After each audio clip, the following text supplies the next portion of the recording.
Jason Momoa built a fortune of over $40 million from playing Aquaman, but in 2023, people were shocked to learn that he wasn't living in his mansion anymore.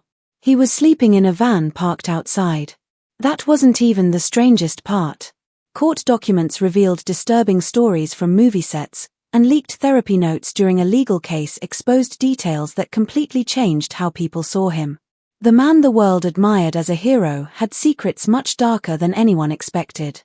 Jason Momoa was born in August 1979, but even before he could talk, his family was already falling apart. His parents separated when he was only 6 months old.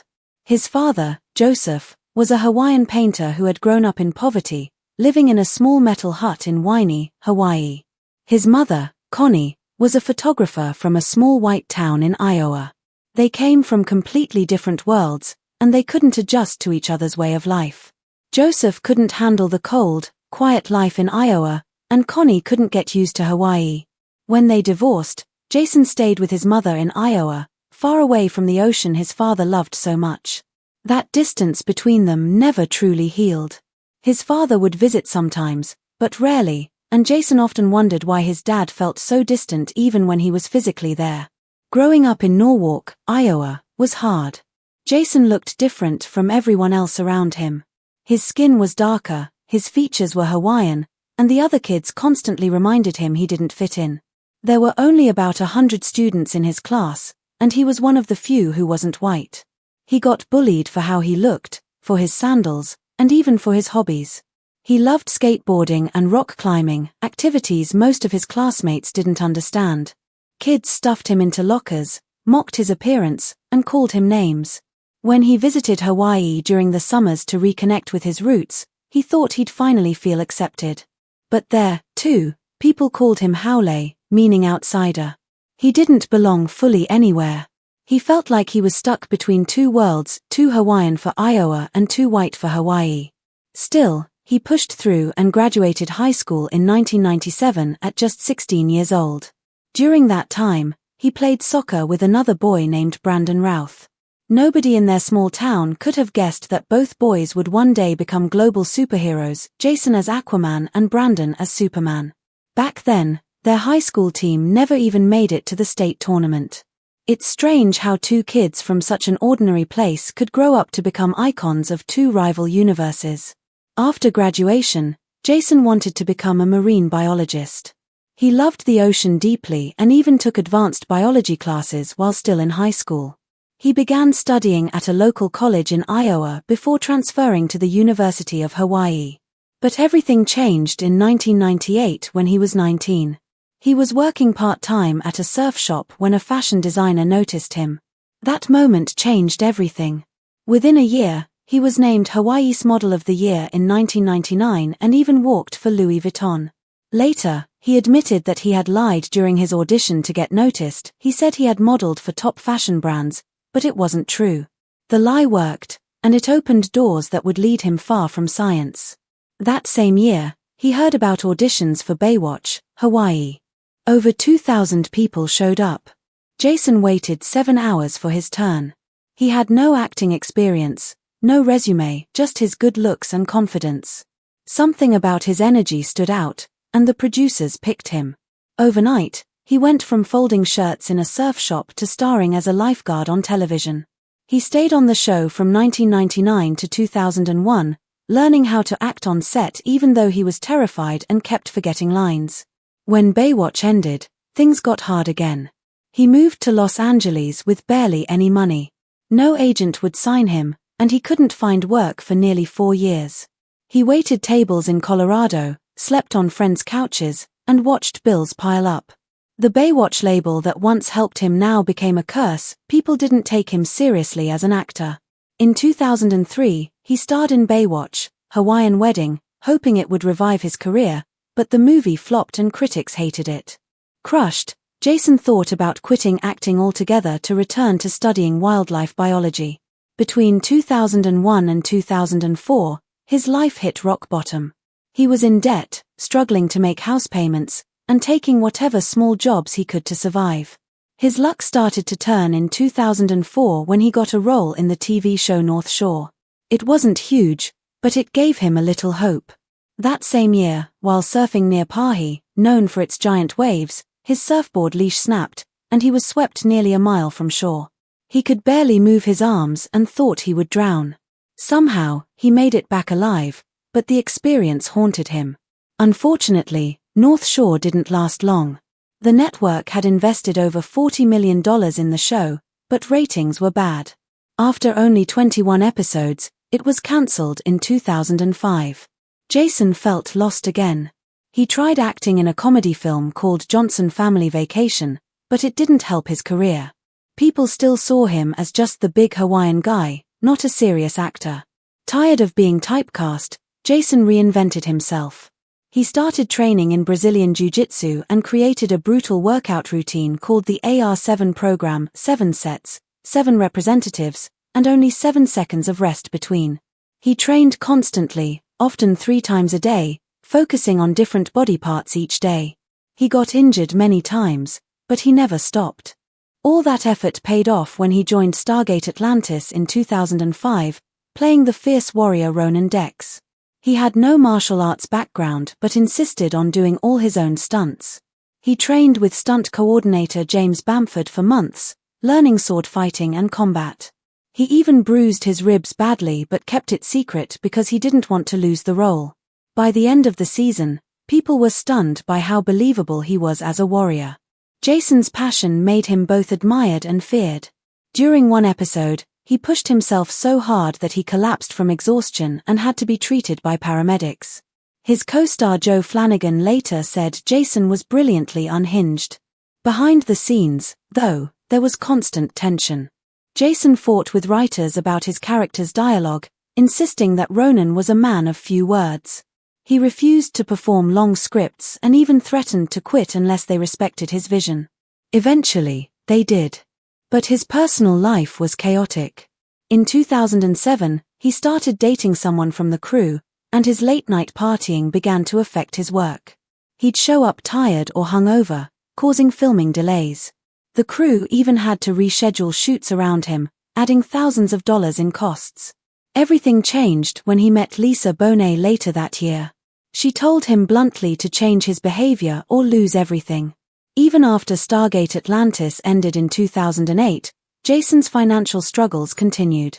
He earned about $30,000 per episode, but by 2009, he was broke. He mismanaged his money, had no savings, and had to borrow from his mother to afford new headshots and auditions. He even moved back to Iowa and slept in his childhood bedroom on a small bed. Then came the audition that changed his life, Game of Thrones. Jason didn't know much about the show but decided to perform a traditional Maori haka during the audition. It was so intense that the casting team was speechless. That performance landed him the role of Khal Drogo. On set, Jason's intensity sometimes went too far. During one scene, he accidentally broke a stuntman's arm. In another film years later, he was knocked unconscious during a fight scene. He hated using doubles or CGI and insisted on doing dangerous scenes himself. At Comic-Con in 2011, he made an offhand joke about enjoying playing violent scenes, which resurfaced years later during the #MeToo movement and caused huge backlash. He quickly apologized, saying he was ashamed and started therapy to understand the impact of his words. Filming Drogo's death scene left him emotionally drained. It took 12 hours to shoot, and the realism made everyone on set uncomfortable. When it was finally over, Jason broke down in tears. After Game of Thrones, fame came fast, but money didn't. Fans treated him like a real warlord, and he started having nightmares and panic attacks. Despite global fame, he was still broke and sometimes slept in a rented van. In 2011, he took on Conan the Barbarian, training hard and gaining massive muscle, but the movie bombed. He poured months of painful effort into the role, getting injured constantly, only for the film to fail. In 2014, Jason decided to take control. He wrote, directed, and funded his own film, Road to Palomar, spending over $600,000 of his own money. It barely made a profit but helped him express his pain and identity. That same year, he starred in The Red Road, which faced controversy from native tribes for misrepresentation. Despite being part native Hawaiian and Pawnee, Critics said the show failed to include real community voices. It was cancelled after 2 seasons. By 2013, Jason was living in a van again, not as a choice, but because he had no money. He told a magazine that he and Lisa were struggling to feed their kids. While his family stayed in Los Angeles, he lived on the road. He said it helped him escape the pressure, but really, it was just survival. Then came a surprising opportunity. In 2014, he auditioned for Batman v Superman. He didn't think he had a chance, but he gave a raw, emotional performance that impressed Zack Snyder. That moment would lead him to become Aquaman, a role that finally turned Jason Momoa from a struggling actor into a global superstar. But behind the fame, the man who once slept in a van carried every scar, every rejection, and every lesson from a lifetime of fighting to stay afloat. When Zack Snyder first saw Jason Momoa's audition, he immediately knew he had found something special. Jason had come in hoping for the role of Batman, but Zack had a different idea. He offered him something unexpected: Aquaman. Jason was stunned. Aquaman had always been seen as a clean-cut, blonde comic book hero, but Snyder wanted to change that. He imagined a powerful, rugged, tattooed Aquaman with long hair and deep roots in the ocean. Jason hesitated at first. He couldn't believe that Hollywood would accept a brown-skinned Aquaman from Hawaii. But Snyder had faith in him, and Jason decided to take the chance that would change his life. Filming for Justice League in 2017 was far from smooth. Snyder had to step away after a terrible family tragedy, and Joss Whedon was brought in to finish the movie. Almost everything was rewritten, and only about 10% of Snyder's original work remained.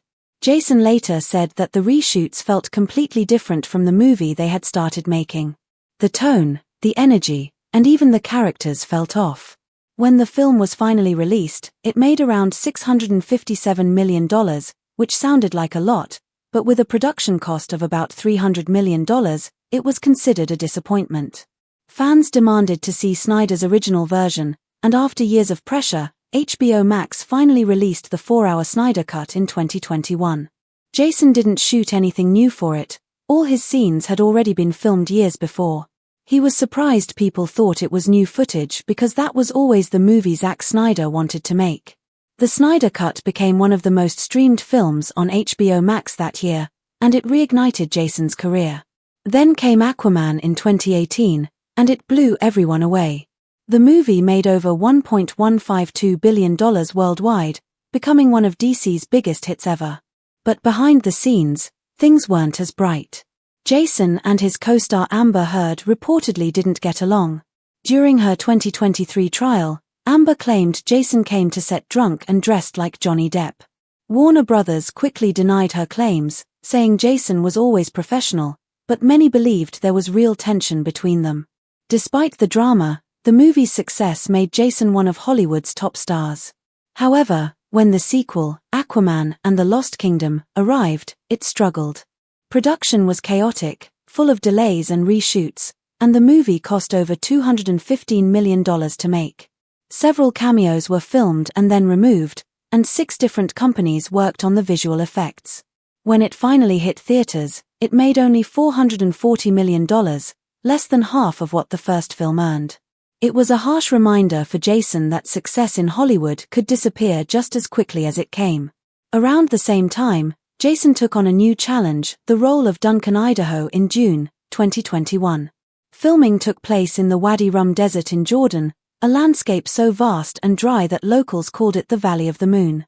The heat soared to 120 degrees, and the crew could only shoot for a few hours each day to avoid heat exhaustion. Jason had to sprint across sand dunes, covered in layers of heavy clothing. He later admitted it was one of the hardest shoots of his life. Director Denis Villeneuve refused to use fake backdrops. He wanted the cast to truly feel the desert's endlessness. During breaks, Jason would record short videos of the wind and the sky, just to remember the feeling of being there. It was brutal, but it made him fall in love with filmmaking all over again. In 2023, he surprised fans again when he appeared in Fast X as the villain Dante. During one intense chase scene in Rome, Jason decided to do his own motorcycle stunts. The streets were slick with rain, and the cobblestones were like ice, but he went for it anyway. Producers watching the footage thought it was a stunt double doing the scene, but it turned out to be Jason himself. He hadn't told anyone. When they found out, they were shocked. If anything had gone wrong, the entire production could have been shut down, costing millions. But that's who Jason was. He wanted everything to feel real, no matter the risk. That commitment made Dante one of his most memorable roles. Not all of Jason's work was big-budget superhero movies. In 2016, he starred in The Bad Batch, a strange and haunting film that premiered at the Venice Film Festival. It was set in a dusty, dystopian desert and filmed for only $6 million. Jason played a terrifying cannibal named Miami Man, acting alongside Keanu Reeves and Jim Carrey. The movie was dark, quiet, and brutal. It showed a different side of Jason, one that critics praised. He wasn't just a muscular action hero, he could play complex, unsettling roles too. Then came Braven, a small but powerful film he co-produced in 2018. The story was about a simple man trying to protect his family from drug traffickers in the snowy mountains of Canada. Jason didn't just act, he helped produce and shape the movie. Filming in freezing weather was exhausting. The wind was so sharp it burned the skin, and he often had to perform stunts in icy conditions. But the effort paid off. The film earned strong reviews and proved that Jason could carry a movie on his own without relying on CGI or a massive studio budget. In 2019, Jason showed his fun side when he voiced a Lego version of Aquaman in the Lego Movie 2. He even joked about himself, shouting his famous "My man" line from Justice League. It reminded fans that he didn't take his fame too seriously and could laugh at his superhero image. But trouble wasn't far away. In 2024, controversy struck again. A popular YouTuber named Valkyrie claimed that during filming for the Minecraft movie in New Zealand, Jason had yelled at crew members late at night. She said it was hard to watch. The story exploded online, and soon #Jason Momoa 2 started trending. People were furious, but when the movie was released in 2025, Valkyrie's cameo had mysteriously disappeared. Some thought it was revenge, others said it was just bad timing. Jason never commented directly, but the story left a mark. Meanwhile, Jason was focused on his dream project, Chief of War, for Apple TV+. It was a massive series about Hawaii's unification in the 1700s, a story close to his heart. The budget was enormous, around $340 million, and Jason wasn't just the star, he was also a co-creator and director of the final episode. But behind the scenes, problems started to grow. There were fights over money and disagreements about hiring more native Hawaiian cultural advisors. Filming had to move from Hawaii to New Zealand, and that upset many locals who felt the show should have been shot on its homeland. Later, reports claimed that the total cost, including post-production, might have reached $575 million, making it one of the most expensive shows ever made. Despite the setbacks, Jason stayed committed. At the end of 2024, he posted a mysterious message on Instagram. They called. Fans quickly figured out what it meant. He had been officially cast as Lobo in Supergirl, Woman of Tomorrow, set for release in June 2026. Lobo was one of his favorite comic book characters, a wild, violent anti-hero. Jason said it was his dream role, calling it the perfect fit. Early scripts were so intense that the studio worried about getting a PG-13 rating, but Jason didn't care. He wanted it raw, bold, and unforgettable. At the same time, he was working on another strange project called Animal Friends, a part animated, part live-action road trip film with Ryan Reynolds and Aubrey Plaza. Filming wrapped in Bulgaria in 2024, but when the script leaked in early 2025, fans were shocked by how adult the humor was. The jokes were crude and risky, and the studio delayed the release several times, possibly to protect Jason's family-friendly image. In November 2024, another storm hit when fake investment ads began spreading online. Scammers were using Jason's name and photo to promote Hawaiian real estate deals. Jason quickly spoke out, warning fans that it was all fake. Then he revealed something few people knew. In 2024, he had personally donated $12 million to protect native Hawaiian lands. He also reminded fans that he had become a United Nations advocate for ocean conservation, fighting for life below water. His company, Mananalu, had been donating money to clean the oceans, and he even joined protests to stop construction on sacred Hawaiian sites. While his professional life was full of challenges and triumphs, Jason's personal life had its own pain. He met Lisa Bonet in 2005, and their connection was instant.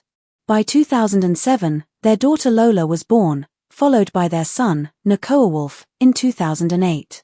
They married quietly in 2017 after more than a decade together. But exactly 3 years later, on their wedding anniversary in 2020, they quietly separated.